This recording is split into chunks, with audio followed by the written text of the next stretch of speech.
여러분, 오늘 특세의 기쁨이 있고 감격이 있고 어떤 환희의 여운이 아직까지 남겨져 있는 우리에게 오늘 본문은 아주 의미심장한 메시지를 전해지고 있어요.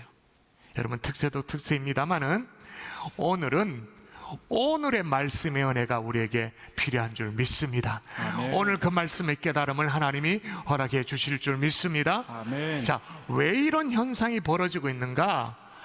이 진짜 수준 높은 얘기인데요, 우리 가운데 3분의 1은 이해할란가 모르겠다. 따라 하십시다. 구원의 기쁨에는 구원의 기쁨에는 고통이 수반되기에. 고통이 수반되기에. 저게 무슨 소리래? 구원의 영광을 확신하면 확신할수록, 구원의 기쁨을 막 경험하면 할수록, 우리식으로 말하면 특세의 은혜를 막 누리면 누릴수록 그 속에 수반되는 고통이 있단 말이에요. 그 찬란한 로마서 8장을 기록했던 이 사도 바울이, 만일 하나님이 우리를 위하시면 누가 우리를 대적하리요? 자기 아들을 아끼지 아니하시고 우리 모든 사람을 위하여 내주시니가 어찌 그 아들과 함께 모든 것을 우리에게 주시지 아니하겠느냐? 그렇게 외쳤던 사도 바울의 눈에 뭐가 보이기 시작한 거예요. 누군가 보이기 시작했어요. 그 2절 3절에 나옵니다. 자, 여러분이 또 읽습니다. 시작. 마음에 그치지 않는 고통이 있는 것을 내 양심이 성령 안에서 나와 더불어 증언하노니 나의 형제 곧 고륙의 친척을 위하여. 보이기 시작했습니다. 이 영광스러운 구원에 동참하지 못할 고륙, 친척, 가족이 보이기 시작한 거예요. 내 친구와 내 형제와 이웃들이 보이기 시작한 거예요.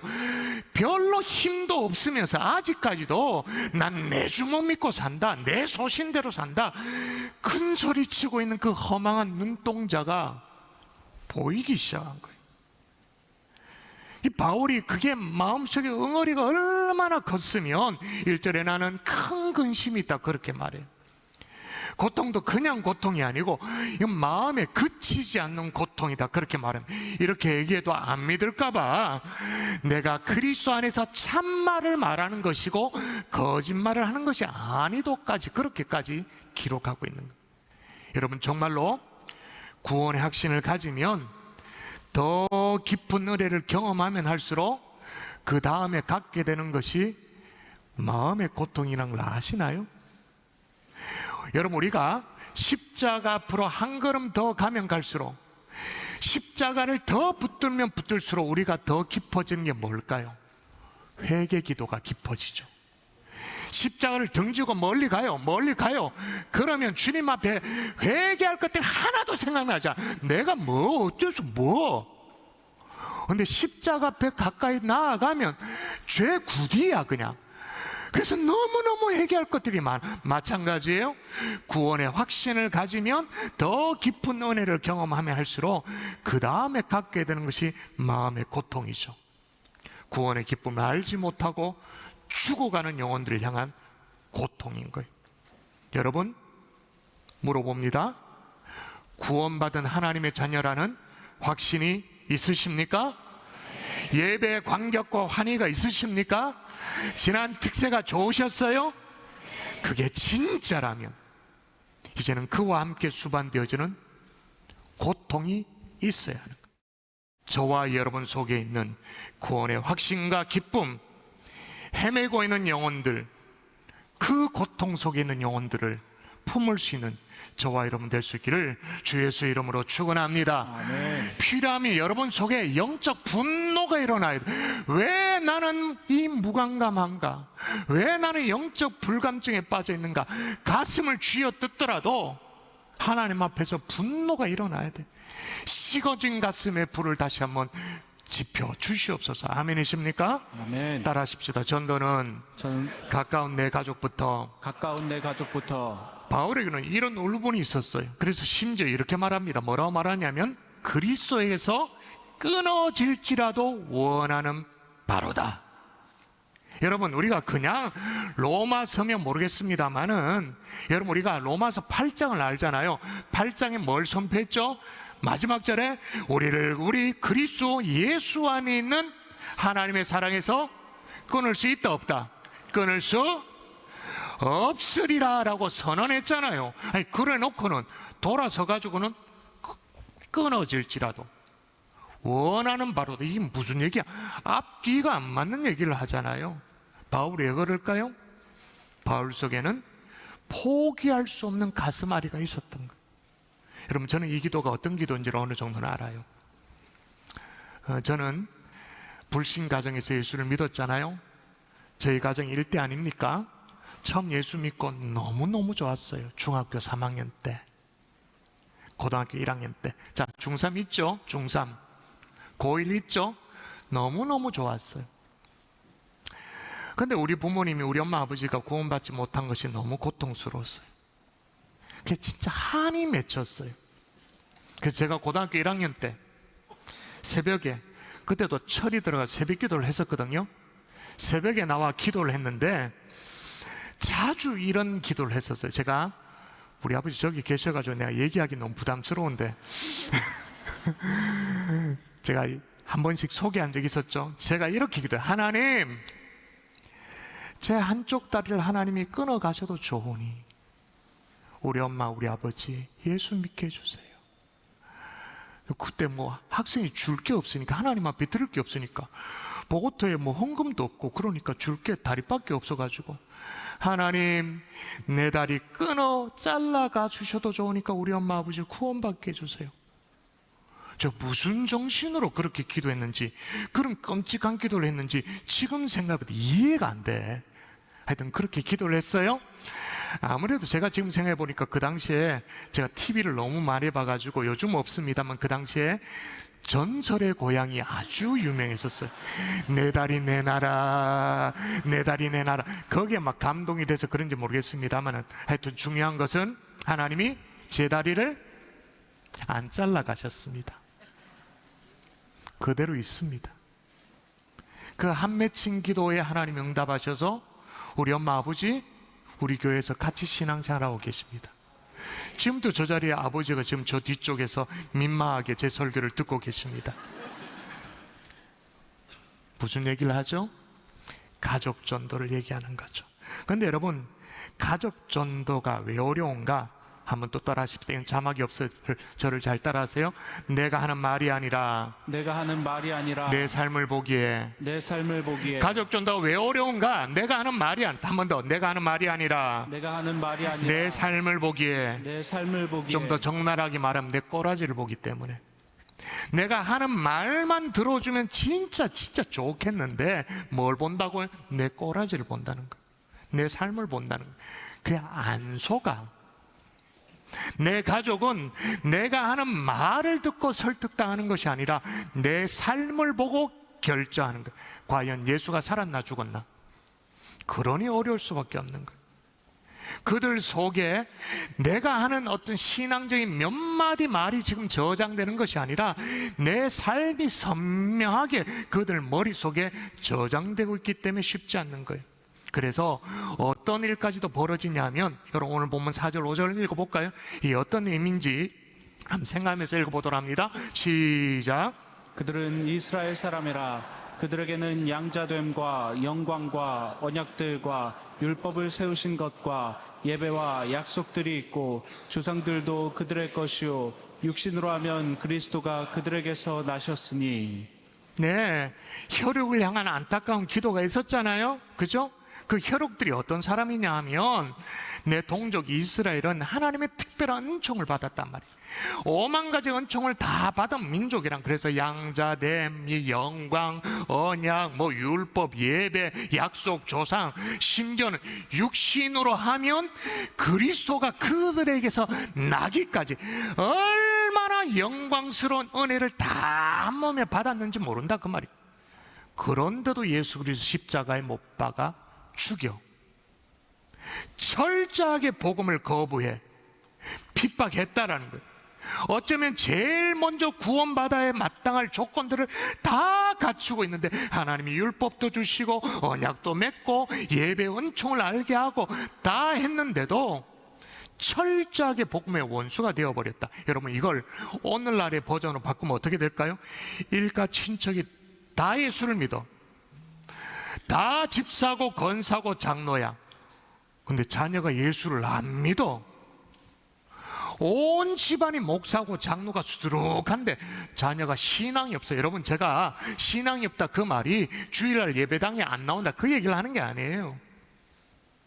예수를 정말 인격적으로 만났느냐? 주님을 만났느냐? 여러분, 왜 그럴까요? 제가 이런 얘기를 하면 정말 심할지는 모르겠습니다만은, 제가 단서를 달았습니다. 심할지는 모르겠습니다만은, 차라리 그 아이가 불신 가정에 태어났더라면, 아예 위선적인 모습을 안 보고 자랐더라면, 그럼 차라리 주변에 신실한 친구를 만나서 전도를 받았으면 훨씬 더 쉬웠을지도 몰라요. 근데 모태신하고 태어나 버렸어. 몇 대째 믿는 집안이야. 유아 세례도 거창하게 받고 사진도 찍고 오만 거 다 했어요. 근데 커면서 다 봐버렸어. 얼마나 이중적인지, 얼마나 위선적인 것인지, 얼마나 비상식적인, 얼마나 예배를 대충 드리고 있는 것인지, 얼마나 또 그런데도 무기력한지 다 봐버렸어. 그래서 아이들이 스스로 결정하죠.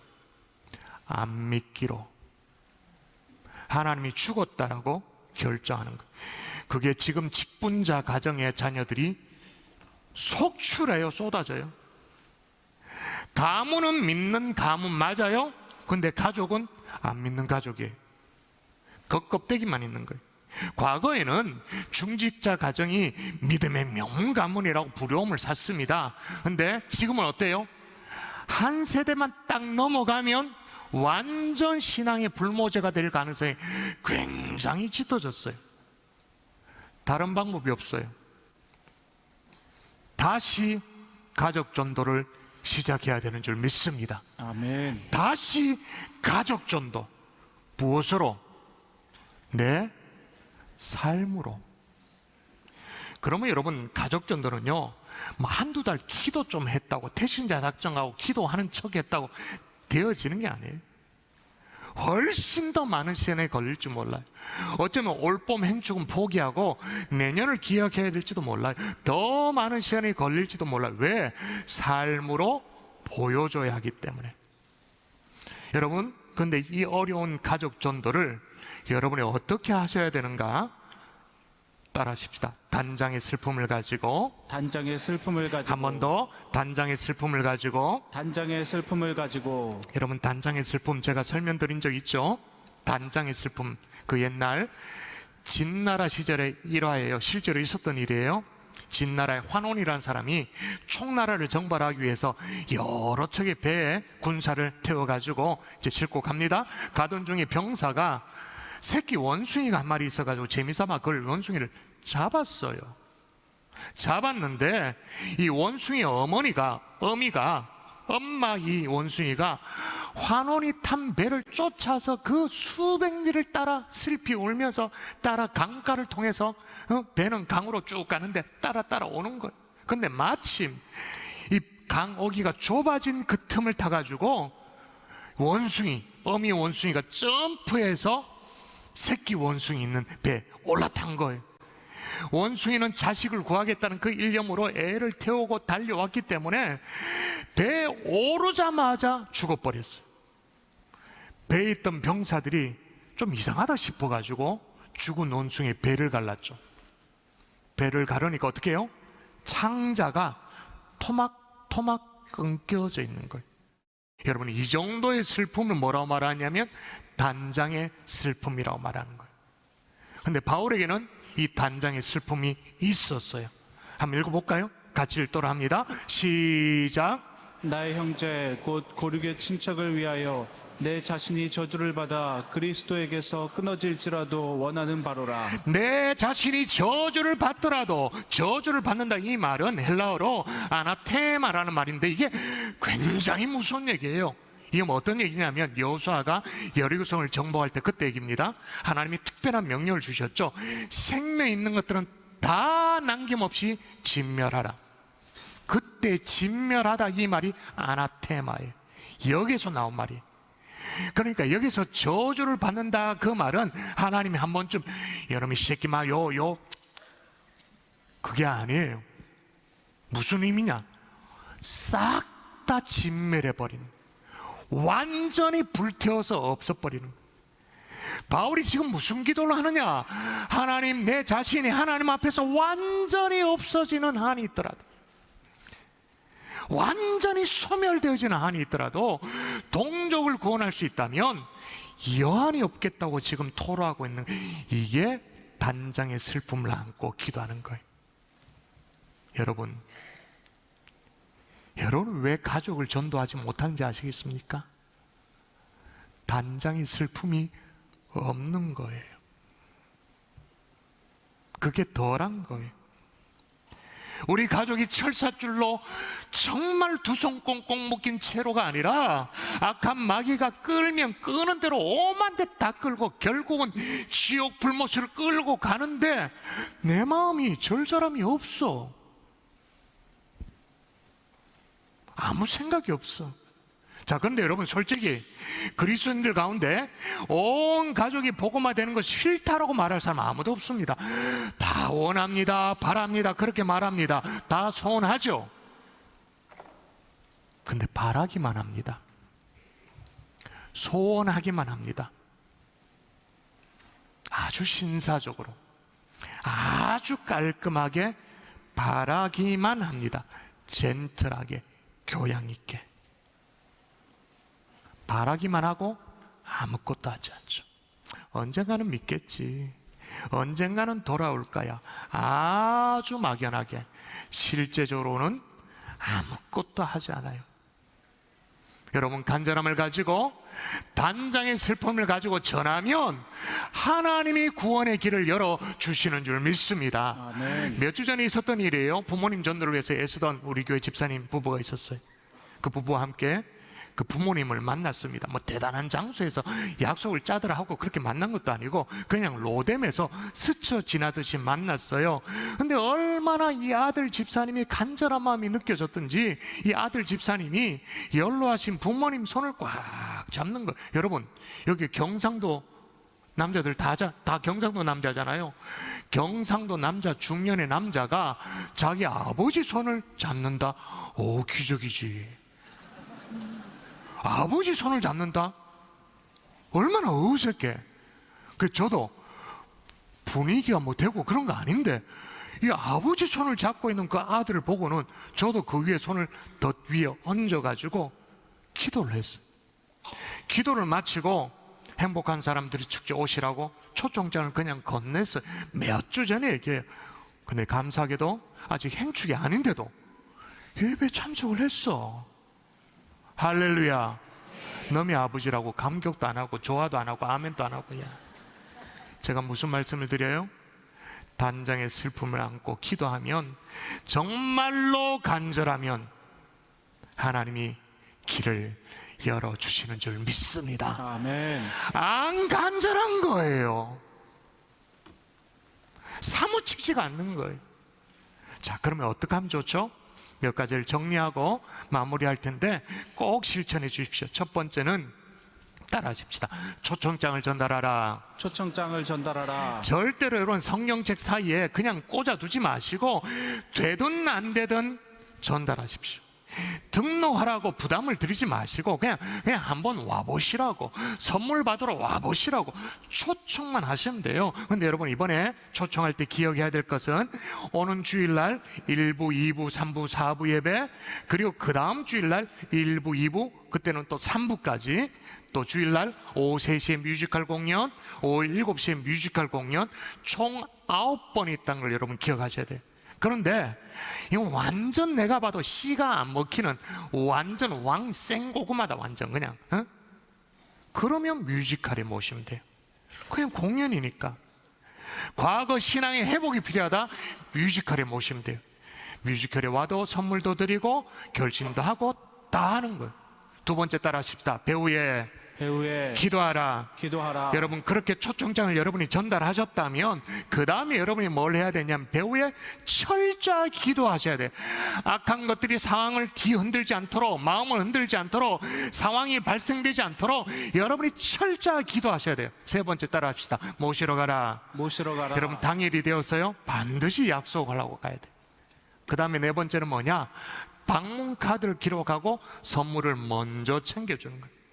본당이 들어올 때 사전에 방문 카드를 먼저 기록하고 준비된 선물도 다 챙겨드리고 본당이 딱 들어오는, 그 절대로 그날은 지각하면 안 돼요. 오는 주일에는. 다섯 번째 따라하십시다. 결신을 도와라. 예배 시간에 여러분이 계속 중보기도 하셔야 돼요. 그러니까 금주는 여러분이 주일 예배 드리는 시간이 아니에요. 중보기도하는 시간이야. 내가 예배 드리고 싶으면 또 다른 시간 또 예배 드리시라고요. 태신자와 함께 동반했다면 그 시간은 예배 시간이 아니야. 중보기도 시간이야. 그리고 결신 시간이 되었어요. 어떻게 될까요? 태신자를 도와서 결신을 도와야 되죠. 함께 일어서기도 하고 영적 기도를 함께 따라하기도 하고. 어떤 분은 그럴 거예요. 그래도 헛방인 것이 내 해봤는데 선물만 받아 챙기더라 라는 분이 있을 거예요. 그 다음 뭐 땡이던데 그래도 낙심하지 마십시오. 제가요 이때까지 확인된 바로는 행축의 재수는 물론이고, 재수는 수두룩하고요, 팔수생까지 봤어요. 이분이 행축에 8번째 참석한 거예요. 8번. 그러면 횟수로 몇 년? 8년. 스트레이트로 왔으면 8년, 중간에 띵가 먹었으면 10년이 넘게. 와, 이분도 대단하지만요, 끝까지 포기하지 않는 우리 성도가 더 대단한 거예요. 할렐루야. 아멘. 포기하지 않기를 주의 이름으로 축원합니다. 아멘. 여러분이 태신자를 동반하든 동반하지 않든 간에 9번의 행축 예배 때 제가 적어도 여러분이 4번은 참석해 주셔야 돼요. 그래서 금주 주일에 적어도 2번 정도, 다음 주 주일에 2번 정도. 말씀의 결론 맺을게요. 부산에 가면요 아주 귀한 절벽으로 유명한 태종대가 있죠.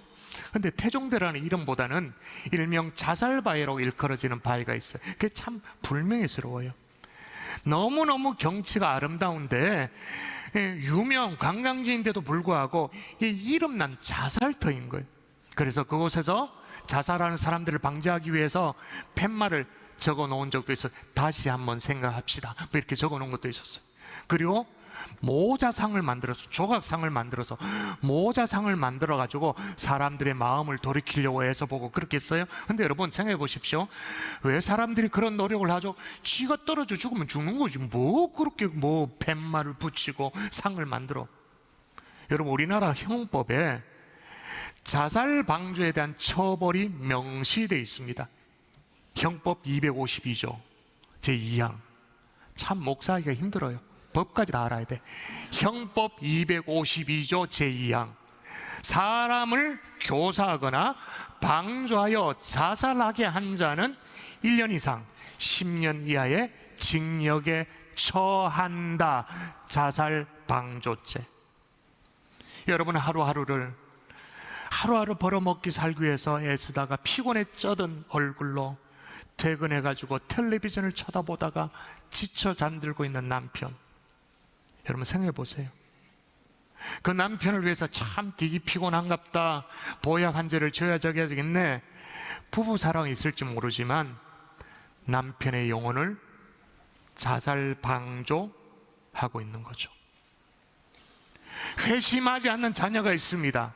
그 자녀들을 보면서 여러분의 마음은 어떠하십니까? 단장의 슬픔이 있나요? 창자가 끊어지는 애절함이 있나요? 간절함이 있나요? 에이, 언젠가는 돌아올 거야. 아니요. 적어도 오늘 바울처럼 내가 저주를 받아 그리스도에게서 끊어질지라도, 분명히 바울이 그렇게 말했잖아요. 하나님의 사랑에서 끊을 수 없으리라. 그럼에도 불구하고 바울은 이렇게 말합니다. 내가 그리스도에게서 끊어질지라도 원한다. 그 사도 바울의 마음이 오늘 우리의 각오가 될 수 있기를 주 예수 이름으로 축원합니다.